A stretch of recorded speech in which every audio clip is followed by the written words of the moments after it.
One moment. Did you capture? Just let it slip. Yo. His palms are sweaty, knees weak, arms are heavy. There's vomit on his sweater already. Mom's spaghetti, he's nervous, but on the surface he looks calm and ready to drop bombs. But he keeps on forgetting what he wrote down. The whole crowd goes so loud, he opens his mouth, but the words won't come out. He's choking how? Everybody's choking now. What's up, ladies and gentlemen? That's your boy Dropping Dimes, and this is my crew, the Sports is My Love Language podcast. Yo, we got a loaded show today. It's action-packed, man. A lot of opinions are gonna fly. We got some hot takes, and as usual, we got our crew up in here. We got my guy. We got Javito, aka Colombiano. We got Major Money, my man Dre. We got Mr. Official, my man Sean, and we got the first lady of our podcast. We got Miss Vega. What's going on? We're missing El Schefter today. He had to step out, but as usual, he'll be back and chiming in whenever he can. But yeah, man. So we're ready to go. We're about to chime in. We got a big show today. There's a couple of really interesting topics, man. To start with, we're going to talk about. Let's go to the NFL. Big news with the Hall of Fame class coming out, right? And I find it really interesting, especially because on our threads, we've had some really cool debates. And I find it hilarious how some people get in, some people don't. And we all have our opinion on players that either shouldn't be in, players that we feel should be in. And we also have opinions on people that are in that we're like, bro, they don't qualify. We don't know how the hell they're in there. You know what I mean? So I'm really curious to hear what everybody's position is this time around. You know what I'm saying? Like, give me a player or a situation that you feel like, hey, man, either A, they don't belong in there, A, they belong in there, or, who's a player that you want to advocate for. Take your time. Let's start with Jen. Jen, you want to lead us off? Sure. I'm going to go with Heinz Ward. He's made it to the semifinals 6 times, and he still has not been inducted. He still holds 3 records for the Steelers, most yards, most touchdowns, and I forget what the last one is, but even Antonio Brown, who did fantastic for the Steelers and actually ranks number 2 for them in most yards, wasn't able to top him. He had a 13-year career with them. And I just think at this point, I mean, the man is due his due. He played for them 13 years, and he still holds 3 records almost 10 years after he left the game. And at this point, I mean, I don't know. I think. Is there a receiver or somebody that his numbers are comparable to that's already in the I am not sure. He's at 1,000 yards. You said he what? He's at 1,000. 1,000. 1,000 receptions or 1,000 receptions. 1,000 receptions. Yeah. I don't know, man. Here's the thing about him, right? Here's what I feel about Heinz Ward. I feel Heinz Ward is a Steeler Ring of Honor Hall of Famer, right? Mm-hmm. And I loved him as a player because he did something better than 99% of the receivers that ever gone through the NFL, which was block. He could decapitate people. That's the one thing about him. He was a big guy. Like, he wasn't one of your skinny, tiny receivers. Yeah, and he was a good possession receiver. He was a leader. There's a lot of qualities where I look at him and I'm like, he is, in my opinion, just my opinion, the Hall of Very Good. I don't know quite when I put him up against players that have had to go second, second ballot, third ballot. I rank him. I don't know where I would rank. Where would you rank him? Like, he's a difficult one. Like, where would you put him? Because he does so many intangibles. Right. And I don't think that they credit the intangibles as much as they should. He's got 11,200 yards. Where does that rank him overall? Do you remember? Do you see? I think he's is he top 10? Is he top 12? Nah, definitely not top 10. Definitely not top 10, right? Yeah. See, yeah, like with him, it's all about his intangibles. And I'm like, unfortunately, the Hall of Fame is it's a little. I don't think they reward intangibles as much as they should, and they over reward team success. Yeah, team success. As a matter of fact, we're gonna lead in with you, Javi. You know, I know you got a lot to say on this topic. Yeah, who do you got? Who's the scrub, snub, or dub, you think, for the Hall of Fame? Well, you know, I picked right now, and I'm gonna go to a hated team of mine, but I think he really deserves to be in it. And his name is DeMarcus Ware. Yeah, DeMarcus Ware should be in like automatically. Mm-hmm. I'm just not too sure, you know, what the metrics are really, because this guy is basically in the top 10 in sacks, and he's played the least amount of games out of all of them. You know, he's a Super Bowl winner. So, you know, out with the Denver Broncos, obviously, not with the Cowboys, but still, you know, he contributed to that playoff success in the playoffs. You know, DeMarcus Ware was basically a dominant football player when he was on the Cowboys for those basically, what is it, Sean? Like 8 seasons, was it? Yes. When he was on the Cowboys? Yes. He was a dominant defensive football player. All right. Yeah. And I'm just not. This is where I don't get these metrics as to what's Hall of Fame and what's not Hall of Fame, because if I look at his career, I'm saying that guy's in the Hall of Fame, like easily, you know. And then you take a look at players that, you know, like I mentioned in our chat group, like Troy Aikman. Like, why is he in the Hall of Fame? I look at all his numbers, and I'm just there like, he's not top 10 in anything.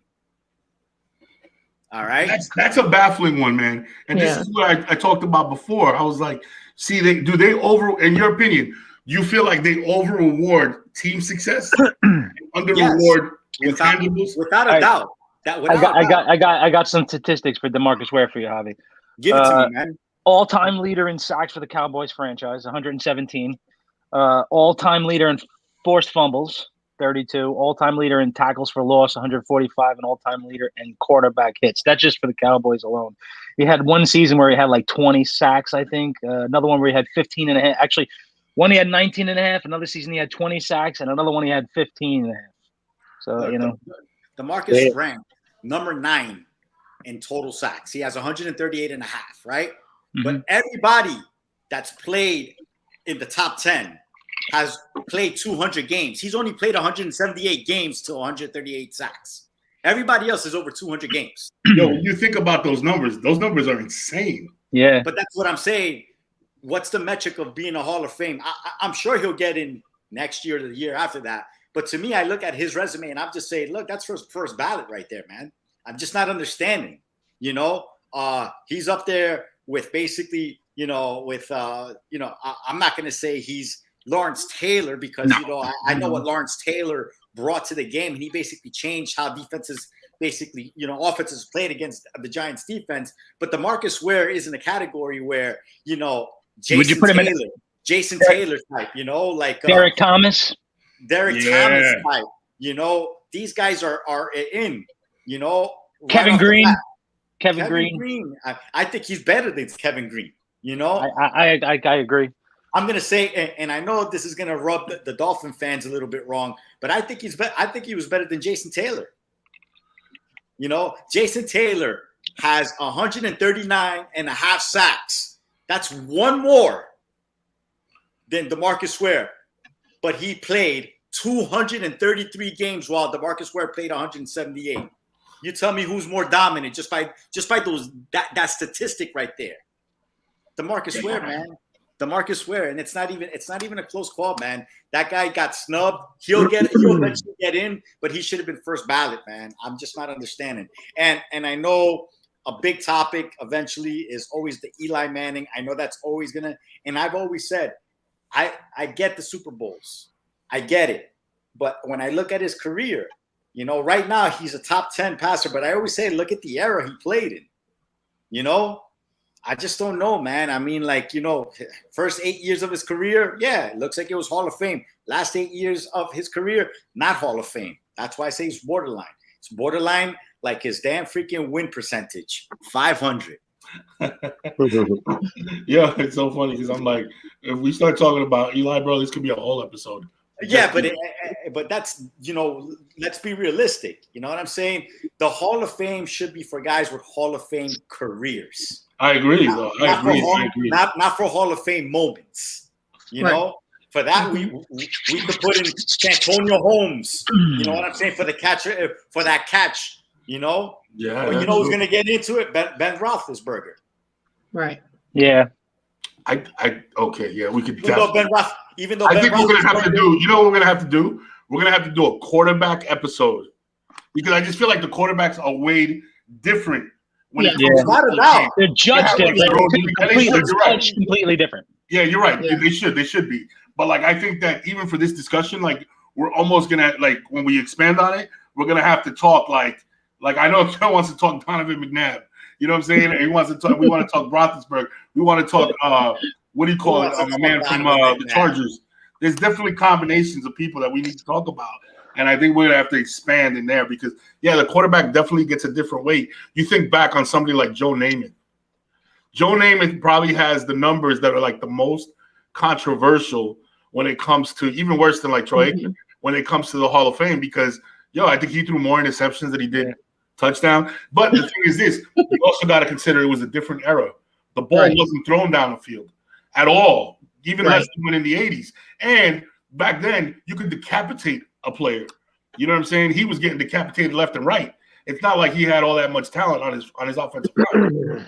So there's a lot to talk about there. Dre, who do you got? Who's your snub dubber or scrub that you see in the it's not really a snub to me, but I would like to see him get in just because just the total package that he was, Andre Johnson. Yes. Okay, so my question to you is this. So the NFL, the criteria, right, especially when it comes to wide receiver, it seems that it's very narrow, bro. It's really, really hard to get in as a wide receiver. Anytime you get somebody like even up until the last minute, which blew my mind, T.O. and a player like Randy Moss, there was like little things towards the end where, they might be a second. I'm like, a second ballot. Right. Exactly. These are like top 5 receivers ever. What are you talking about? All time, yeah. Yeah, for some reason, when it comes to wide receivers, it falls off hard after like number 6 all time. It just people start doubting. Like if you look at players' numbers. So let's say Andre Johnson, right? Andre Johnson, was he ever the best receiver in the league? Do you think he ever had like a year or two? For about 3 years. He was 100 catches, 1,500 yards. With scrub quarterbacks. Yeah, I was going to say with some shitty quarterbacks. Some shitty quarterbacks. Yes, I think that's the capper right there. I don't think I can name. Can you name a decent quarterback that he had? No. Brock Osweiler. That's what I'm telling you, bro. Yo, that's crazy. When you could do 1,500. What's his name? 3 years straight, bro. Carr brother, right? They had the Carr brother. Yes. The Carr brother was but who's the one after that? He was Shaw. Fitzgerald, right? Was he there for Fitzgerald or no? Shaw, Shaw. Yeah, he's only got like 13 receptions fewer than T.O. for his career, but he's got way less touchdowns than T.O. I just don't think his team was in position to score like that. You know what I'm saying? That's where the wide receiver, more than any position, their Hall of Fame ballot is in the hands of a quarterback, bro. Right. In the hands of an offensive coordinator. You know what I mean? Like, that sucks. Think about it like this, right? You have 1,500 receiving yards. You got over 100 receptions, and your touchdowns aren't statistic. They're not proportionate to what you should have. Where you should be somewhere in the 16, 15 touchdowns. Right. You're like 9. That's insane, bro. Yeah. That's insane. That's what happened with him. But yeah, that's my guy right there. I like Andre Johnson, especially when we beat the shit out of what's his name from the Titans. He beat the dog shit out of that guy from the Titans, bro. Finnegan. What is it? Finnegan, Cortland Finnegan. Cortland Finnegan, The little Irish guy. He beat the brakes off of Finnegan, bro. Little fighting Irish. Fighting Irish, baby. That was crazy. So, Sean, who do you got? All right. I'm glad you skipped me. over Javi and go because I would have killed AK over there in the corner with his Eagle shirt because I'm picking a Cowboy that didn't make the list too. And I've got a comparable comparison to somebody that did make it. Darren Woodson. 3-time Super Bowl champion, 4-time first team All-Pro. Hello, is it? I think he's his. It might be pausing. Yeah. All right. You there, Sean? It's all right. In the meantime, 4-time first team All-Pro. There you go. Okay, he was the best player on their defense. Sean, we're messing you up, Sean. You had a good point going there. All right, look, Sean, pause your thought. Well, let's try to get your connection a little better. Akil, what do you got? Or is it me? We're good? Akil. I hear you. Yeah, I can hear you, Akil. Yeah. I can't hear you, Akil. Okay. So, There you go. first of all, I think – can you hear me? Yes. Yeah. Okay. So, first of all, I think DeMarcus Ware, besides the fact he's a Cowboy, I think he's the Hall of Fame. He was a beast, and a lot of those guys you compared to, Andre Johnson, I'm going to give the thumbs up also. I mean, I think part of being a Hall of Famer is doing it for an extended period, and then you can also get a feel for what you're watching as a fan, right? You know when somebody's just that much better than almost everyone he's going against for that long. So I'm going with him, certainly. My guy is Devin Hester, right? And I say that because, again, I think there's a few players in sports like Mariano Rivera, like Jerry Ryan, Ronnie Lott, where I feel like really hard to debate, Wayne Gretzky, that there was another player as good as them at their position. That's Devin Hester, except there's no debate. 29 offensive touchdowns, most in history. 14 kickoff returns and punt returns total, the next highest. One of only 2 people with more than 5 kickoff returns. I mean, the numbers are crazy. First person to open up the Super Bowl with a kickoff return. Yeah. The Chicago Bears also made the Super Bowl that year with defense and special teams. Yeah. Right? So my argument is stats, and then going back to what I just said about Andre Johnson, like you could watch him and be like, this guy's the best for not just 1 or 2 years. So for that reason, I think Devin Hester. And he's the only returner in history that you can score every time with in Madden. That's great. Right there alone. That's a good reason alone. I'm gonna say this with him. He was a specialist. Yes, I get it, right? But I don't understand how a kicker gets in no problem. Right. Mm-hmm. They've even put in some punters, no problem. Right? I mean, not normally first ballot. But when you see somebody who does something better than anybody else in the league, head and shoulders above, and when you watch him, you clearly see that he is the best at that. You know what I'm saying? And he's a game changer. Mm-hmm. He's a guy that they changed how they do how they kick off and how they play special teams.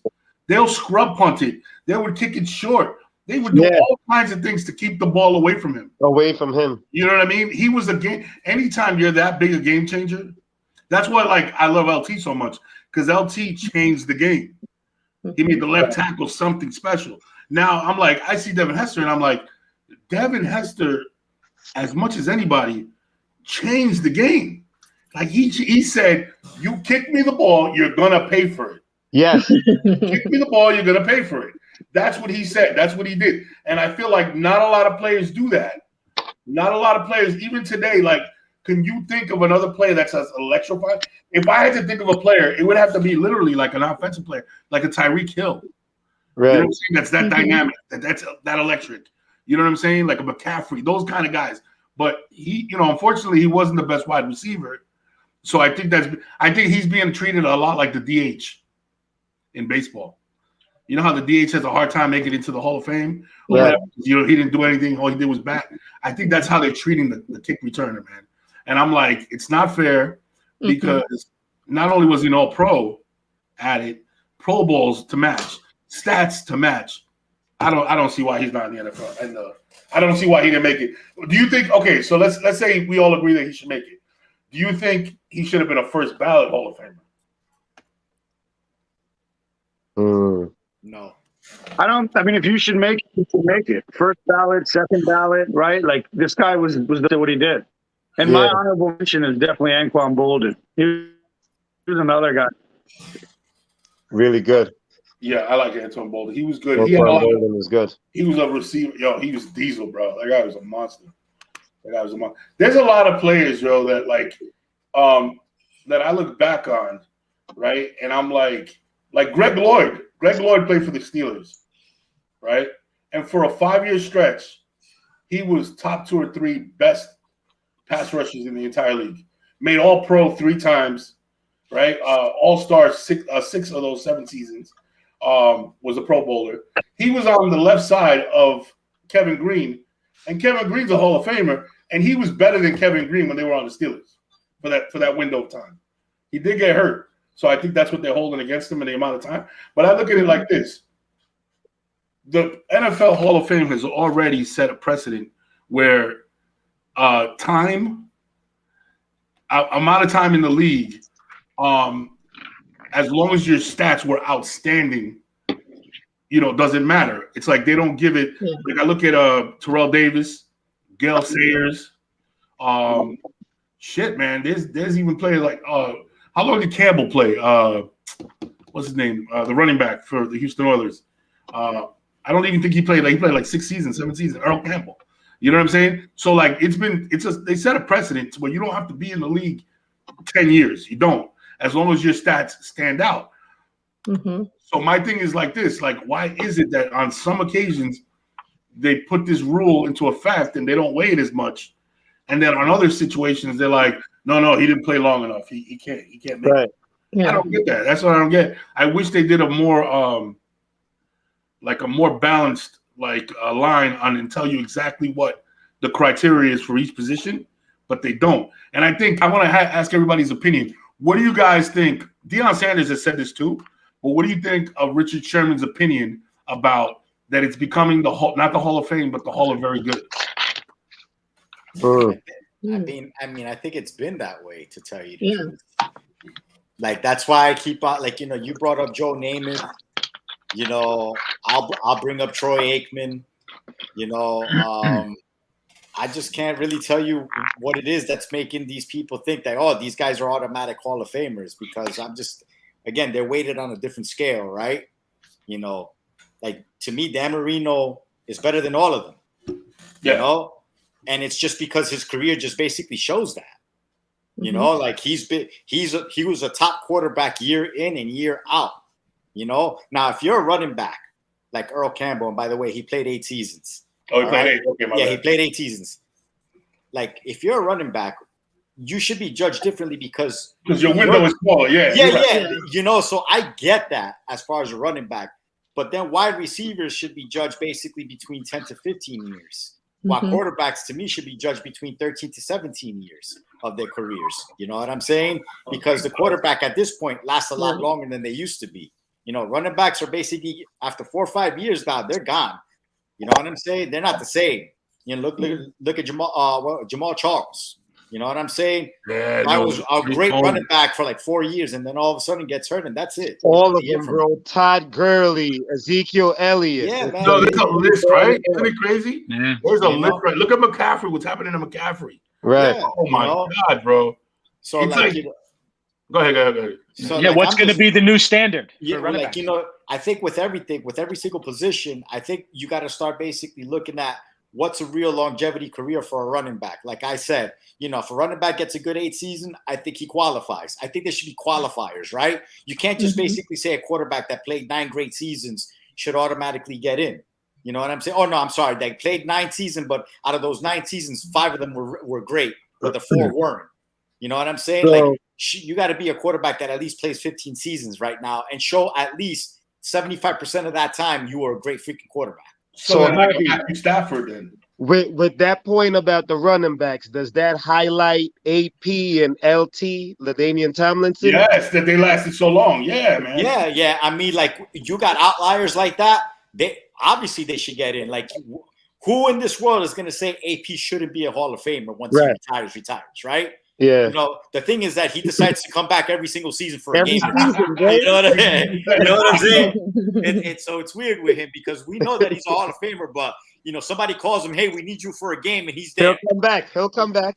You know what I'm saying? So like when it comes to like, you know, obviously LaDainian Tomlinson, he's not a Hall of Famer already or what? Like he should have been inducted already. He's already in, right? I think so. Yeah, LaDainian's in already. You know, like a running back should definitely be judged differently. Tight ends, you know, like you know who they are. You know what I'm saying? Like Travis Kelce, like we already know that he should be a Hall of Famer, right? So like, let's just say right now, if Travis Kelce decides that or just plays to basically have his level, I still think he's a Hall of Famer for what he's done the last 5 years as a tight end. You know what I'm saying? To be the best tight end for like a good 4 to 5 seasons to me is Hall of Fame career. Just like Tony Gonzalez, just like Kellen Winslow, senior, not junior. Not bad. You know, because a lot of Giant fans would say Mark Bavaro, but Mark Bavaro only had like a good three great seasons. No, my buddy, you need more. You know what I'm saying, to make the Hall of Fame. Jason Witten. Jason Witten's going to be a Hall of Famer. Jason Witten's going to be a Hall of Famer. Yeah, what about Jay Novacek? Okay, I got a question. We got some people that are making comments here. Ariel says, what about Frank Gore with his longevity in the league? Oh, good point. He should get in. Yards-wise, he's in. He should get in. He led the league in rushing. You know what I'm saying? Yeah, I like Frank Gore. Let's just put it like this with Frank Gore. Was he a top 3 running back in any of like throughout his stage of his career? Yes.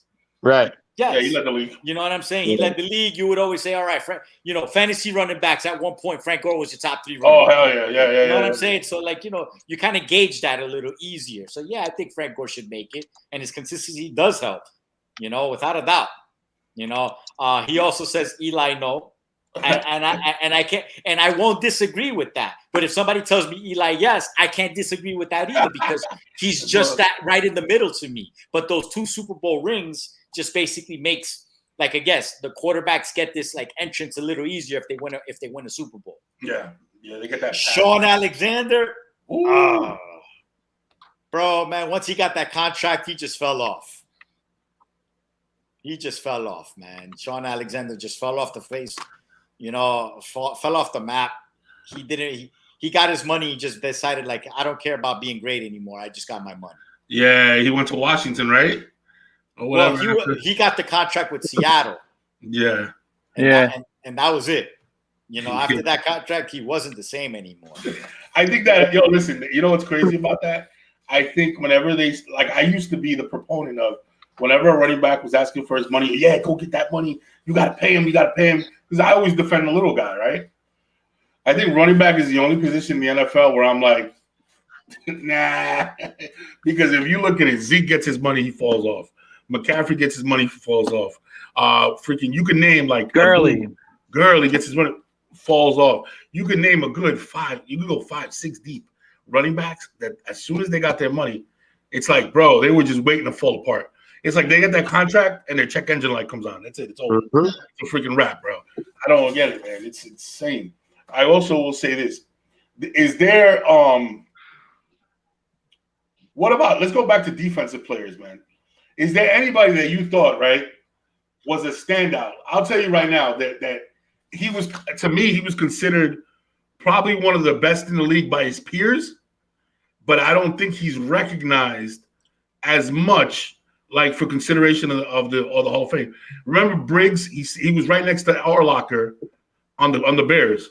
Yeah. No, he was a monster. Really good, man. He was a monster. He was all pro, a Pro Bowler, but he got overshadowed by Urlacher. Right. For a couple of years there. But Lance Briggs, was it? Yeah, Lance Briggs. Yeah. He was a monster. The players like him. There's players like, Rondé Barber's not in the NFL Hall of Fame. Yeah, he was in the running. He was in the running. I thought Rondé Barber should have made it. I think, you know what I mean? Like, he was a really good player on one of the best defenses of all time on that Tampa Bay team. And I don't understand that. I'm like, if you're on an all-time great team, right, and you were a core piece of that team, you got Warren Sapp. I don't even think John Lynch is a Hall of Famer. No? I think he is. I think he is. Is John Lynch? Is he? Because then that makes it even Yes, worse. he is. Yes, he is. Yeah. So check this out. You have Warren Sapp, you have Derek Brooks, you have John Lynch, and no Rondé Barber? That doesn't even make sense. How do you not have your corner, your number one corner, on an all-time great defense, and he's not a Hall of Famer? I don't know. Maybe his stats are crap. I haven't checked his stats. Maybe they're shit. They're pretty good. They're pretty good. I would think, bro. He was good. He was a good player. All right, guys, we're gonna move on to the next. Unless anybody else, does anybody else have a guy? Did Sean get to finish? No, I didn't get to finish. Yeah, I don't, okay, go ahead, Sean. where did I cut off at? So I just know because I had the You cut it off at on Darren Woodson. like that part. That's all we got, bro. Yeah, All right, you so Darren Woodson was my pick. I don't know if I went over the stats, but he was. I want to say I think it was 5. Let me go back. I was looking at some other people. Simeon Rice should be a Hall of Famer, by the way, too. Who? Simeon Simeon Rice. Rice. Oh yeah. Okay, so Darren Woodson, 3-time Super Bowl champ, 4-time first-team All-Pro. All right, 5-time Pro Bowler. Okay, 1,350 combined career tackles. Okay, which puts him in first, I think, all-time Cowboys. But who cares about that? But just in general, Leroy Butler, very similar stats. You just brought up John Lynch. That's another person, very similar stats. They both made it. Why Darren Woodson? He was the key part of a lot of those defenses back in the Super Bowl era and other things. So that's my guy. I guess when it comes to Darren Woodson, he never had the awe factor, right? He was always consistent, right? Yeah. He was always there, like you just could count on him. But John Lynch, when you was crossing that middle, he was taking your head off, right? And I think there's that wow factor when it came to John Lynch, when it came to Leroy Butler as well, But Darren Woodson was a great safety. It's just that he just didn't have those hits like you would see from some of these safeties. So that's why I think he's not in the Hall of Fame, even though I think he should be in the Hall of Fame. But it's just sometimes the wow factor, especially when it comes from a defensive player, Yeah. At Ariel, I'm also surprised Patrick Willis. Patrick Willis was not in the. Patrick Willis was the best middle linebacker, or in the mix to be, even when Ray Lewis was there, when Brian Urlacher, when that position was solidified in the NFL. Patrick Willis was the man, and how is he not in the Hall of Fame? That is crazy to me. When we had, listen to this lineup, man. You have Lance Briggs, you had Urlacher, you had you had Coop Kuechly, you had my man over there. Oh my God, man! You had Ray Lewis. You had there was a series of good linebackers, bro, and he was up in that mix. Sometimes number one. Bobby Wagner. He was up there at number one, bro. I don't understand how. Does anybody have a case for him not to be in the Hall of Fame, Patrick Willis? Yes, I do. Go ahead. He only played 8 seasons. Oh, I guess we go back to that with the linebacker, yeah. Because Urlacher did play more than 10 seasons. Ray Lewis has played more than 10 seasons. Harry Carson played more than 10 seasons. A middle linebacker, even though, as a defensive player, you kind of understand that, as a middle linebacker, you should be within the 10 to 12 years. He played 8 seasons and he cut it short. He decided that he wanted to retire. You know what I'm saying? And there's nothing wrong with that. But, when you play the middle linebacker position and he was going to be one of the greats, I think you have to have a longevity with that as well. So, okay, Ariel puts up, next year there are some players who could potentially be first ballot. Revis, Freeney, and Joe Thomas. I see Joe Thomas and Revis being first ballot. I'm not sure about Freeney. Freeney, to me, was a one-trick pony. If he wasn't rushing the passer, he wasn't making plays, bro. He wasn't a guy that, whatever. How about the Cowboys? Yeah, Nate. All right, Giants suck. You could always count on Nate to come up. All right, guys, listen. So, Darren. Huh? I think Woodson's issue is if you're hard, it's hard when you're not one of the top 5, 6, 7, 8 players on your team. I think you get overshadowed, bro. I do. Yeah, you're right. Who? Darren Woodson. Darren Yeah, Woodson, I think that's another thing because you had what? Charles Haley, Deion Sanders. Who I mean, on else that was defense alone, Russell Maryland, Russell Maryland. Steve Doe. You had who were the linebackers on that team? Ken Norton. You He had was Deion he was better than Russell Maryland and Ken Norton defensively. Come on. Yeah. Charles Haley, maybe I'll give you maybe. No, I'll definitely give you Charles Haley over You him. gotta give me Charles. Charles Haley was great, bro. Yeah, definitely Charles Haley. I have a question for Akil. Akil, how come none of those Eagles on that Buddy Ryan defense were ever our Hall of Famers? Like not Jerome Brown, what's his name? Is Clyde Simmons Seth Joyner? Seth Joyner. Is he a Hall of Famer? I don't think he is, but Reggie White, Preston, he's been Jerome I've ever seen play before Aaron Donald. If he wouldn't have died after his fourth year, Jerome already the best, Jerome Brown best interior lineman in the league. He was a monster. They had Gallup was on that defense, and he's up for Hall. When you think about that defense, it's insane, bro. Seth Joyner and Byron Evans and Golick, right? That was the only defense in history to be number one against the run. Golick and Pitts alternated the other D tackle spot. That's the only team in history that had defense number one against the pass, number one against the rush, and number one overall, and we didn't make the 6 record. Still didn't win.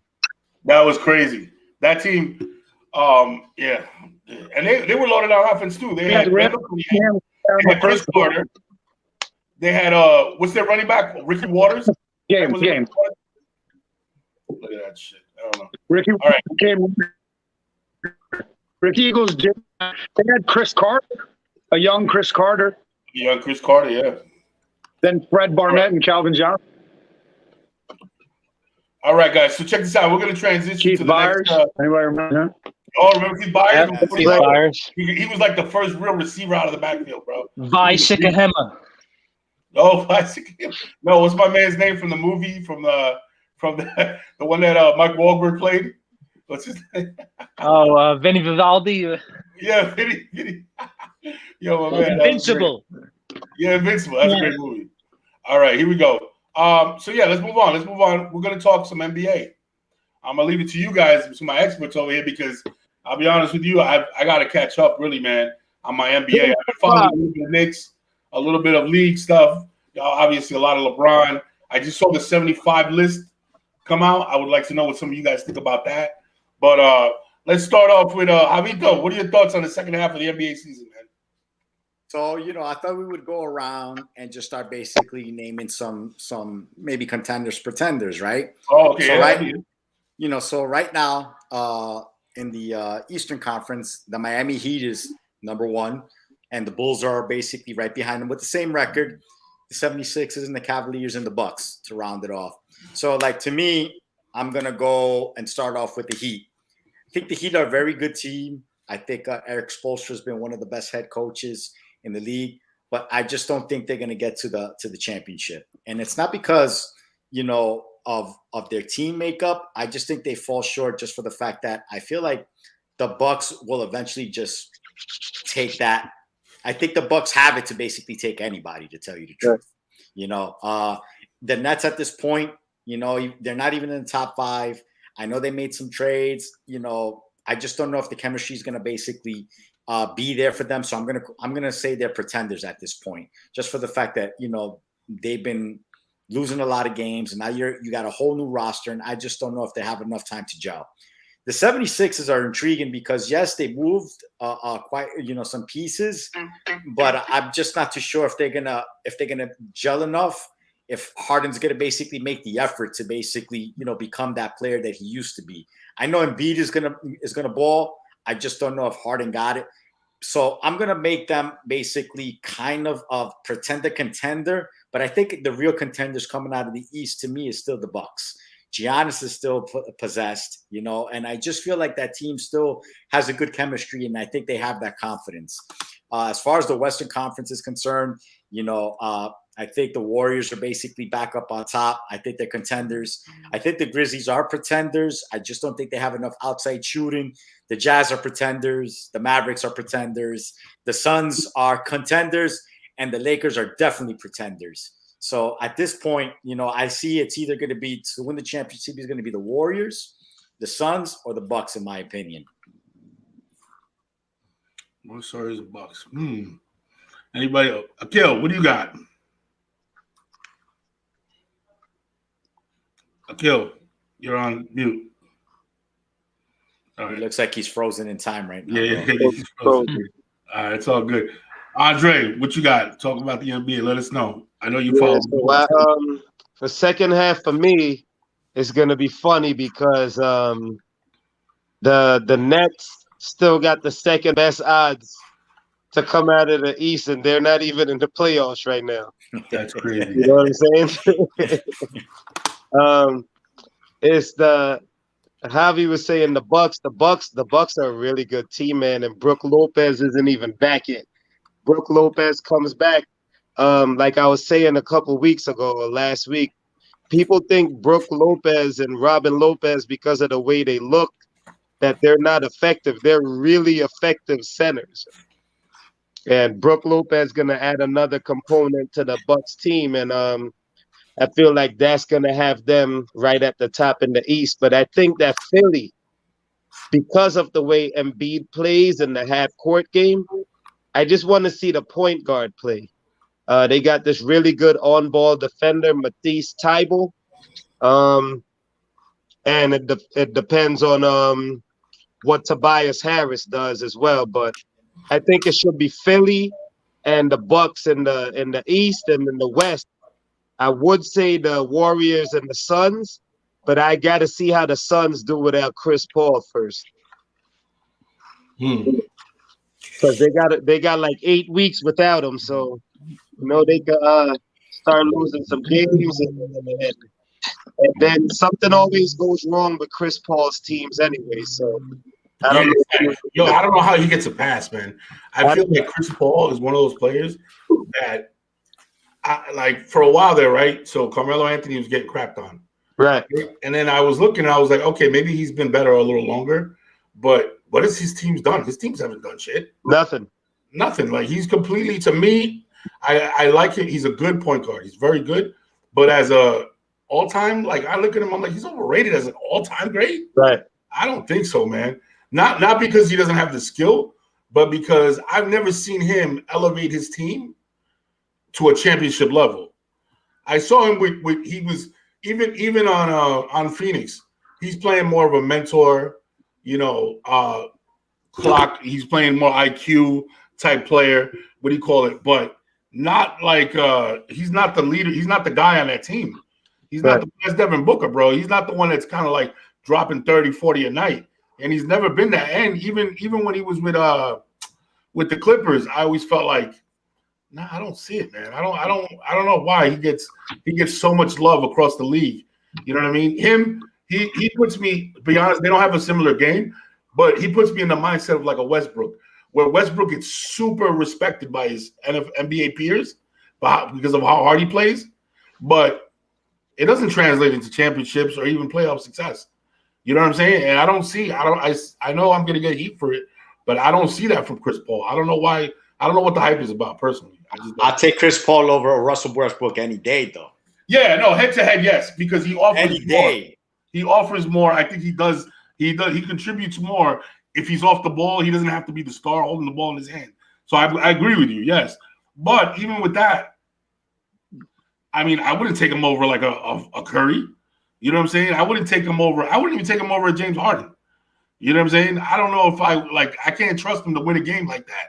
You know what I'm saying? Like, or to not Harden kind of the same though. But I'm gonna say this, right? Houston Rockets that year that they were playing the Warriors, they were up 3-2, and then Chris Paul goes down. If Chris Paul plays, I got a feeling Houston Rockets beats the Warriors. I think so too, Javi, but that's the point. But I get you. He goes down during the what do you call it? And I hear you. The hamstring just gave out on him, and it's it sucks. But that's what it's a consistent thing with him. Something happens to him. You know, Yeah, I know Dre right. doesn't want. I know Dre, you don't want to hear it, but if Chris Paul plays that series, I think the Rockets take you guys out, bro. I don't think so, bro. I mean, I don't think they miss 33s if Chris Paul is there, because Chris Paul is smart enough to stop doing that. You know what I'm saying? His basketball. But see, that was more of already Harden's vibe, because they changed the league. They was shooting 43s a night. That's how they was getting by anyway. That's how they was getting Eric Gordon off. That's the only way he could get off. That's the only way Tucker could get. That's the only way all of them could get off. Yeah, they were have no interior offense. Yeah, they were playing Chris Paul's jump shot that he has that jump shot, bro. And they tried, man, but you got to be inside out, yo. Yeah, I got you. And he's got to be available. and you got to be available. You got to be available. I'll take that they would have beat the Warriors, though. Yeah, man. That's no problem. Chris Paul was. I think he was the difference. I just don't think that. And Steve. Okay. What do you call it? Okay, you got it. Can you guys hear me? Yes. All right, so I know you guys were talking about NBA second half. For me, I'm really excited to see Harden and Embiid on Friday against the Timberwolves. Let's go. I'm going to be objective. I think the Nets are pretty exciting once they get everybody together, too. If it's true, Kyrie's coming back, they're going to lift the New York mandate. If any of that is true, then I'm excited to see Kyrie as well. I think that Nets team has some talent on there. I'm curious to see Golden State. Like, they're going to get Draymond back. They're going to get Wiseman potentially. But do they still have that metal in them from a few years ago? Are they still? We're going to see it. It's wide open, right? Like, I don't think the Suns are better than them. No, they're not. I don't think so either. I don't think in a playoff series they're better than them. So yeah, I mean, I think you have basically a 4 to 6 at most team race. I'm going to sleep on Miami purposefully. I don't think they're going to win the championship. So 2 teams out of the West I can see right now are only Phoenix and Golden State, and I don't really think Phoenix can win the championship. And on the East side, I think you have Brooklyn potentially, Philly potentially, you have Milwaukee potentially. And that's pretty much where it goes. Like I said, if you want to count a Heat, the Celtics are on fire. I don't think they have a bench good enough to compete. One guy goes down, they're screwed, and that doesn't even have to be a center. I mean, like a centerpiece, like Tatum or Brown. So that's where I stand on that. Have you guys gotten to the Chris Paul thing yet? We haven't touched it yet. We're going to go there. Okay, yeah. So that's what I think. I think the Sixers have a real shot, and I'm curious to see how hungry it is. And I'll end it by saying, if you think about it, almost all the other superstars in the league who've been there as long as Harden have a championship. Right? Like, he's the one. So hopefully he's that hungry. Except Chris Paul, correct. And except Chris Paul. And Embiid is at that point where you just don't know. And he knows that. Like, how many more years will his feet hold up, his knees hold up? Like, so I think he's super hungry for a championship. So for that reason, I'm excited to see the Sixers play. I would go on March 10th if it didn't cost $9 trillion to get in the building.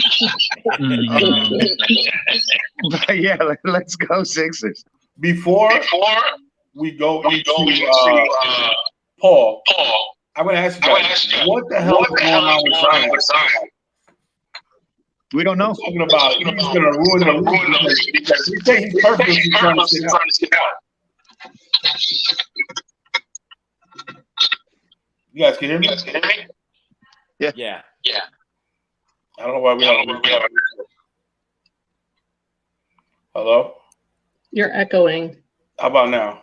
Now you're better. All right, hold on. No, now you're not. Now you're not again. We're all echoing, actually. Yes. Echo. What do you call it? The question is, what about Zion? What about Zion? Yeah, that guy he's Greg Oden. I feel like at this point he's sitting out of purpose. You know what I'm saying? Like, I think he grew into his body way too quick. And he was always more about power jumping And I just think maybe his body's just not capable of handling all that weight anymore. Yeah, man. It sets a bad precedent, what do you call it, with him, because they're saying that he's not now. He's the number one pick. He's the face of that franchise. But they're saying that he's literally just trying to sit out. Again, this is just Doug Gottlieb that was saying this on what do you call it, radio, Fox Radio, sports radio down here in Miami, talking about that he was purposely trying to sit out to get traded because he doesn't like that he's in a small market. You know what I'm saying? Those the team that he's on, it's not a big market. He thinks he's a bigger player. So I don't know. But all right, we're gonna move on. Let's go to here we go. In Phoenix. Better without Chris Paul. Hell no. Yeah, let us know. You want to go first? Yeah, I'll go. There's no way to be better, man. Hold on.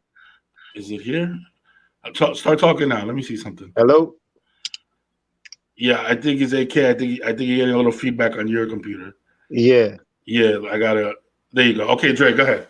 So, because of what he is to that team and what he is on the floor, as far as the coach on the floor, the communication he has with the head coach, how he calls the plays. He's not really a defensive player, but he'll get deflections and steals, and they trust him, man. The other guy's average age on that team is like 24 and a quarter years old. Without him, he brings them up to like a 28 with his old. You know what I'm saying? But they were too young. The core is good. Just look at how good Mikal Bridges is getting. And look at Chris Paul always in his ear every night, all the time. It's like Draymond. It's like a lot of people would argue that the Warriors could possibly. Draymond's not like great at anything other than like being like the glue of the team and a hustler, and you know what I'm saying, like playing hard and stuff like that. But he's not great at shooting. He's great at rebounding, boxing out, but he's not tall. You know what I'm saying? So it's like it's the same thing. Chris Paul, for me, he's unassuming because he gets 15 points a night. He scores when he needs to, but he'll get 18 assists without trying. And 18 good assists, not 18 Westbrook assists that just come in for a triple-double. Yeah. 18 assists that actually help the team and give confidence to bench players and all types of stuff. So I don't see how they could be better without. Man, you just touched something. You just touched on something that I think I've had conversations with so many people about this, about Russell Westbrook's statistics. I always say, I'm there like, those assists don't mean anything. They're right? not as valuable. They're not as valuable, man. Do you not see the chemistry that Chris Paul brings to a team as opposed to chemistry what Westbrook is out there just basically playing at his own to get a triple-double. He's at his own speed. Right. He's not trying to slow down for anybody else. And when it comes to basketball, you have to form that chemistry. Exactly. You know what I'm saying? And Chris Paul does a great job of understanding when he needs to go a little bit faster and when he needs to bring it back a little bit more, because he understands there's a dynamic around that team. So no, I don't think Phoenix is better without Paul.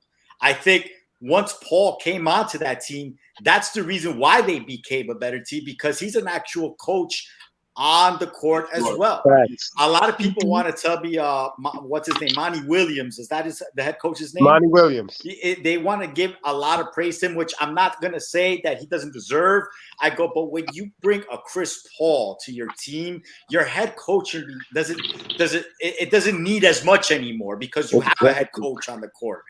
So, Chris Paul basically spreads the floor. Mikal Bridges, like you said, becomes better because of a Chris Paul. Does Mikal Bridges become better because of a Russell Westbrook? No way. You know what I'm saying? No way. Like, name me the player on the Oklahoma Thunder that you said, oh, he became a better player because of Russell Westbrook. Nobody. Everybody became better leaving Russell Westbrook, if you think about it. James Harden became James Harden. When he left. You know what I'm saying? Kevin Durant said, oh, yeah, you're the one that's bringing Oh, me yeah. down. You know what I'm saying? Kevin Durant's Dominican. Kevin Durant. No, Oh, yeah.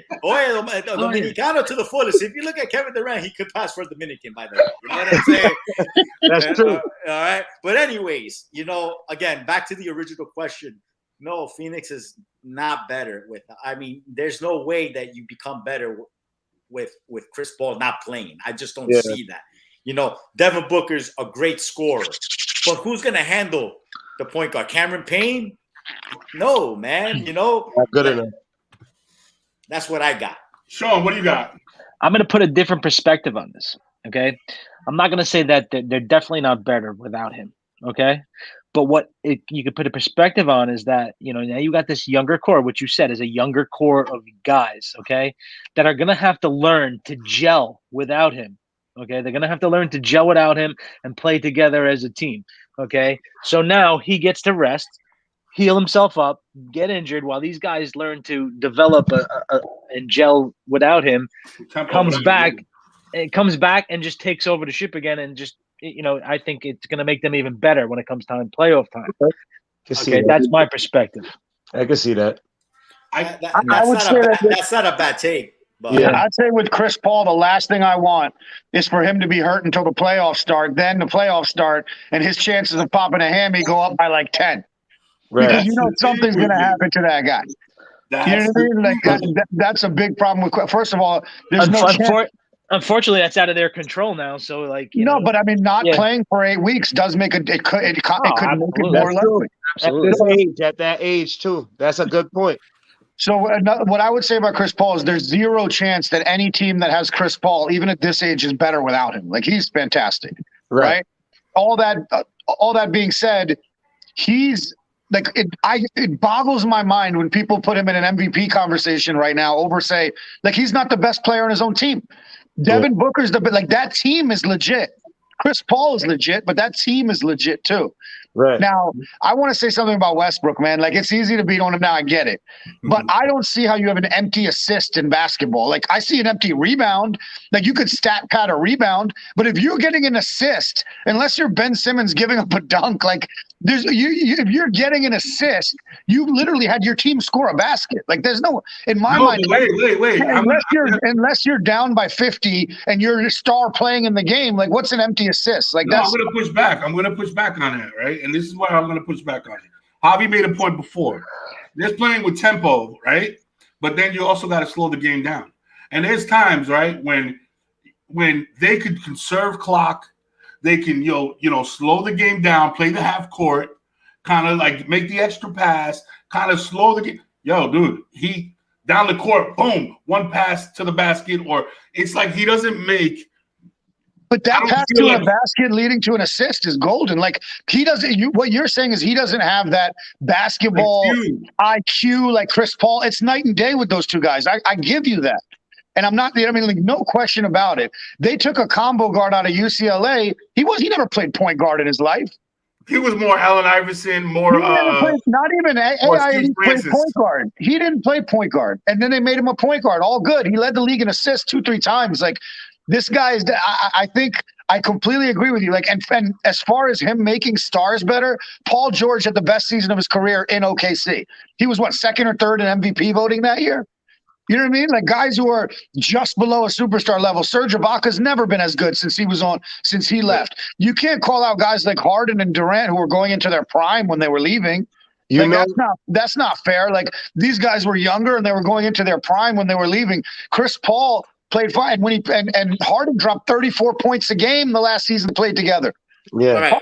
Let me bring this up. You know what the less value? I got this, Javi. I got this. Go. You know what the less valuable assists mean, AK? So that they don't lead to wins. I get it, but you have to have the talent to win, right? Like, if you can average 10 assists. No. When they help the team as an engine, that's what I mean. I don't mean that an assist is an assist, obviously, but I mean when when Chris Paul knows a guy needs a pick-me-up and he gets that guy a play and that guy goes down and gets a block on the other end, that's what I mean. The play The that intangibles. to something else that's a winning play. That's the intangibles that he brings. I'm gonna bring up the series against the Portland Trailblazers. Paul George is going off that game. Yeah, he is, man. He's going off. You know what Russell Westbrook decides to do the last 2 minutes of the game? I'm going to take the shots. Where's the assist? There. Where? Nowhere. He'll be back. He can't No. I understand. But I understand why he left. I understand why he left. I understand why he left right now because there's no answer for that. Nah, I was saying, I remember seeing that, and I'm just there like Russell Westbrook. Pass it to Paul George. He is just not missing. Pass it to Paul George. Right. Last remember, two shots, Russell Westbrook, clank. Remember, Chris Paul had David West only in Charlotte and had Charlotte in the playoffs early in his career with Tyson Chandler and David West, making them start sharing the ball. Look, man, I will always pick Chris Paul. Even if he's 40 years old. Yeah, me too. I'm saying? He could just play point guard, man. That's it. That's it. He's Rondo without the bad attitude. He's like a Jason Kidd. Right. Just like Jason Kidd when he was later in his career. Yeah. The perfect point guard, Jason Kidd. Come on, man. How do you average 10 assists and 5 turnovers a game? Right. You know what I'm saying? He's forcing. You know, like, all right. Chris Paul had 18 and 0 turnovers the other night before he got hurt, yo. That's insane. That's a stat, bro. That 18 and 0 rebounds, with 12 rebounds to go with it and 17 points. I'll give it to you on that. All right. So, guys, we're gonna move on to the last one of the last topics: player empowerment. Player empowerment. Jen, I know you guys talked about it in pre-production. You guys got anything on that? Let us know, man. Player empowerment. Okay, so the question is, we are in the age of social media. Everything is on social media. Should the players have the power that they do on social media? So should a player be able to, when a player goes on and decides to unfriend their team or bash their team, how does that reflect on them as a player and on the team as a whole, on management? How much power should these players have off the field, basically? So here's my thing. Social media is not going away. Players are going to talk. They have the right to talk. Freedom of speech gives them that right. They're allowed to say whatever they want. So do teams go the route of signing non-disclosures? Do they make players, do they say to players, you can say this, this, and this, but you can't say this, this, and this, and have them sign it when they sign a contract? Is that what it's going to come to? That'll never pass the CBA. But that's the thing. Like, how much power should these players have? How much should they be allowed to say? How much should they be allowed to get away with? Right. I think that's a great question, and I think that social media actually leveled the playing field because owners been getting away with murder for years and leaking stuff to the press. Yes. Right. Yeah. And making guys look bad and blackballing them from other teams and a bunch of other stuff and calling guys commodities and you do as we say, and you work for us and trading guys in the middle of the night after you have a drink with him and guarantee him his kids will graduate from school here. I heard a bunch of stories, man. So to me, like I agree, there are extremists on both sides. There are players that don't deserve the platform because they abuse the hell out of it. Like Antonio Brown deserves to be shut down. Like seriously, man. Yeah. I'm so sick of him. But then there's certain players that hide, like Jaylen Brown from the Celtics. Not to go into another sport, but Jaylen Brown is like great, man. He does a bunch of stuff and I feel like he should be highlighted, but there's certain guys that don't need to be on social media at all. Mm-hmm. So it's a balance. It's a balance either way. Like it's bad owners and it's bad players Right. when they get a little bit of power, get a little bit of followers. Right. And it's not just that you have stories being leaked to the press, but you have like the guy that works for the New York Post who's also a writer for the Giants. Right. So he's getting paid by both organizations. Yeah, he's like double dipping. Yeah. Uh-huh. Exactly. Yeah, you see that a lot. Like you'll see, it won't be. This is the one that kills me. It's always an undisclosed source. Yeah. Or somebody that I know, or whatever. And all of a sudden, something to blemish a character gets put out. You know what I'm saying? Like, the time. how about this? How about pre-draft stuff? Like, I think that who was it? Remember Thompson? Yeah, when he got screwed over with the bat. Fucking gas. Fucking bat stays right? So, I think that his people, right? Like, it was not early on in social media, but before people really understood that you could defend yourself using it. I think of a situation like that where now if you could arm a social media campaign, you can combat stuff like that.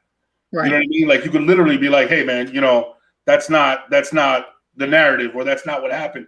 And I feel like in that case, yes, right? Here's my issue with the whole social media movement with players. Dude, it pisses me, it drives me insane how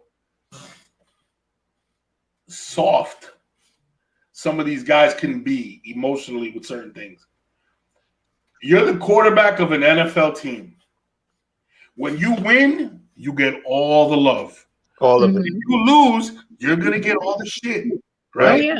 It's fair. I don't think it's not fair. It's perfectly fair, the balance. At the end of the day, in the big picture, it's a fair give and take. You know what I'm saying? A fair exchange has never been a robbery. It's okay. Bro, I'm an umpire. Who are you kidding? I'm an umpire. Who are you kidding? Kyler Murray comes out with his nonsense talking about, I'm going to delete them. You cannot. I mean, I guess you can because he is. But how are you an NFL quarterback and you are that sensitive? Yeah, man. When it comes to getting criticism. Yo, you played like shit. You played like shit, bro. Well, you played like shit. And let's not forget, on social media, you can always block responses or you can turn off notifications. He doesn't have to look at it if he doesn't want to. Yeah, I don't get it, man. I don't think it was through social media that he was getting that. I think it was basically within the organization. Within the organization that was kind of like the narrative was being painted that he couldn't close the show. He couldn't close the show. So, in that aspect, let's go back to this player empowerment, right? So what happens now? You know what I'm saying? Like, does the Cardinal organization say deal with it, or what? What do you want to do? You want to get traded? Like what happens? He was trying to go to the Saints, but again, we're going back to this player empowerment, and I question it at times because I feel like some of this player empowerment gets to the point of like what you say, like to me, like they're not mentally strong, right? They become like, like pretty much like coddled. Yeah. And I'm just there like, man, you got to lose sometimes, man. And you got to be told, hey, you suck. You know what I'm saying? You sucked. You need to play better. You know what I'm saying? Because we depend on you to play better. You know? And we got to ride with you. So we want to let you know, like, this is, we need you to play better in order for us to succeed. You know what I'm saying? And I think like when you tell players this nowadays, it feels like, like they can't take it in a certain way, like, yes, you are an NFL quarterback, but if you play bad when the lights are shining the most brightest, homie, you're going to get I'm going to tell you again, and I'm not even in the organization. Aaron Rodgers sucks in the playoffs. You know what I'm saying? He does. And Kyler Murray, this is your first playoff. So we're going to give you time. We're going to give you time to take it easy. To be better. You know what I'm saying? Nobody expects you, but we got to let you know you weren't good. Right. You were not now get better. Right. Like if you're going to take that attitude, like, oh, like it's how you're going to put it on me and stuff like that, man. Here's what I don't. Here's what I don't understand. You didn't know what you were signing up for. Yeah, that's what I'm saying. You got to take that. You didn't know what you were signing up for. You were the quarterback of an NFL team. You get the highest paycheck. Or you should have signed up for baseball. You know what I'm saying? There you go. Yeah, to baseball. You know what I'm saying? It wouldn't have made a difference. Didn't he win the Heisman? Yes. He won the Heisman. So he should have shrunk it down, made 53 of them, gave them to everybody on the team. Exactly. If you're not going to take all the heat, right? You can't go just one get all the direction. rewards. You can't go the other direction, bro. That's it. You're a grown-ass man. Well, he's not too grown. I mean, he's like 5'2". This is him in pictures. They call him Baby Yoda. Baby Yoda. Yo, the thing about him is, what are your thoughts, Akil? What are your thoughts on this whole social media player empowerment and their ability to, like, I guess, you know, some of it is good, get in touch with the audience, but then sometimes there's some players, man, that you're just like, what are you doing, bro? Akil, you there? You in and out on us, man. All right, but let me bring it back. Right? You take any group of people, you take any group of human beings who are young, who are there in that age group, that's going to happen. Like, you know what I mean? Look, I think the new norm. They get paid to deal with that. Yeah. I think that. Go ahead, Javi. No, but what I was going to say is, like, this player empowerment also basically kind of dictates, like, more in the NBA, how teams are structured, right? Like, let's just take LeBron, for instance, right? Like, he basically took player empowerment to a whole new level. Yes. Like, he's literally the GM on each team that he goes to now. And he's a shitty GM right now. Well, you know, and that's the other thing, you know. You basically trade your farm away, you know what I'm saying, to try to do something now. And then he decides to leave and, like, yeah, for a year or two. But look at the Cleveland Cavaliers right now, how they basically done. You know what I'm saying? Right. Back up. Because that was kind of happening with the Cleveland Cavaliers the first time around with Kyrie Irving. You know, little by little, they were getting better. And that's why he went back. That's why you're absolutely right. That's why he went back. You know, because they were getting better, you know, as time was going on. So, you know, like when the Nets basically tried to get together with Kyrie and Kevin Durant. But, like, how much does that player empowerment kind of screw over the actual organization at times? It does. You know what I'm saying? Because, yes, we're in Whitmo now, right? And for LeBron's sake, he has done it with each organization that he has gone to. But you know what I'm saying? But not every other team can get a LeBron James. Right. You know what I'm saying? But they're trying. And Kevin Durant has tried already. He's on – this is what, his third season, even though this is his second season actually playing? You know, the Nets haven't won it.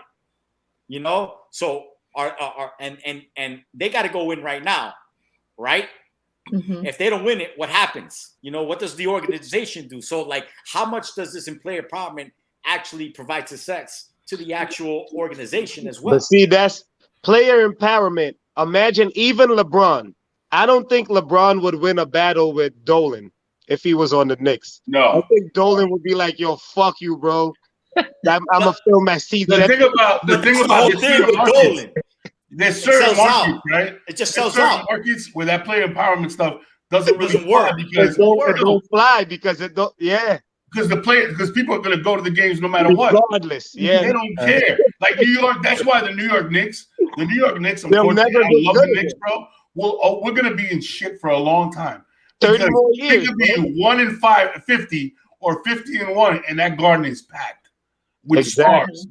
That's the problem, bro. If he's not losing money and it's not affecting his pocket, he don't give a damn about no player environment. Ding. You know what I will say is this: for the NFL guys, I think that it's just another branch of for money, like to promote themselves. Remember, a lot of these guys wear masks. Yeah, the brand. Yeah. You know, the brand is the shield on the helmet. A lot of them don't get that exposure. Yeah. You can count on a team 3 guys maybe at the most that get that kind of exposure. You know what I'm saying? Right. So for a player, let's say like a player like Odell Beckham, who up until the Super Bowl wasn't really relevant for a couple of years. You know what I'm saying? But his social media was popping. You know what I'm saying? So a guy like him, he could still make money outside of football. You know what I mean? So there's a lot of benefits to it. My thing is when they use it as an emotional tool where it pisses me off. Right. Aaron Stop Rodgers. using social media. It's like that's the new way to break up with somebody. You know what I'm saying? Like, you ever seen a girl that broke up or whatever? They'll put a meme out. Oh, he never really understood me, and now I found myself. That's what these players are doing. They're putting on. I'm not happy with my team. I'm unfollowing you. Right. Come on, man. Get in the room, sit down, talk to your coach, find out what happened, where you guys went wrong, and fix it. Yeah, You know Ben what I mean? Simmons. Yeah, Ben Simmons. Aaron Rodgers just Aaron broke up with Rodgers. his girl Oh. and thanked his teammates, his Friday night crew. All right, yo. So, what do you call it? We're gonna close out the show one more time, ladies and gentlemen. I want to say, well, first let's close it like this. Anybody have anything else to add? Anybody want to add anything? A closing statement? Somebody had a hot take. Oh, that was the hot take was the Chris Paul. That was the Chris Paul Chris thing. Paul, You yeah. got it already. It is the Chris Paul. All right, and with that, we're a little bit over an hour. So, all right, guys, this has been the Sports is My Love Language podcast. This is my crew, my peoples. Ladies and gentlemen, you can join us every single Wednesday night at 8:00. Well, 8:30 if you're a killer. You can join us every night. What do you call it? At 8:00, we're going to be talking NBA. We're definitely looking for some contributors. So jump on our page for the Sports is My Love Language group on Facebook. Make sure you add yourself, jump on in, comment, let us know, share. Let people know that we're also on YouTube. We're going to be expanding our brand pretty soon. That's going to be very exciting. We're going to be having some advertisers step in. That's also going to be very exciting. Yeah. What do you call it? I want to give everybody a shout out. Definitely a shout out to Schefter, who always works really hard behind the scenes for us. He's out there today, Pablito. Shout out to my man, the ref, Sean. Shout out to AK. Shout out to Colombiano Javito, my man, Major Money, to the First Lady, Ms. Vega. And I'm your boy, Dropping Dimes. And ladies and gentlemen, we are out of here. Out of here. Out of here. Out of here. Out of here. Out of here. All right, man.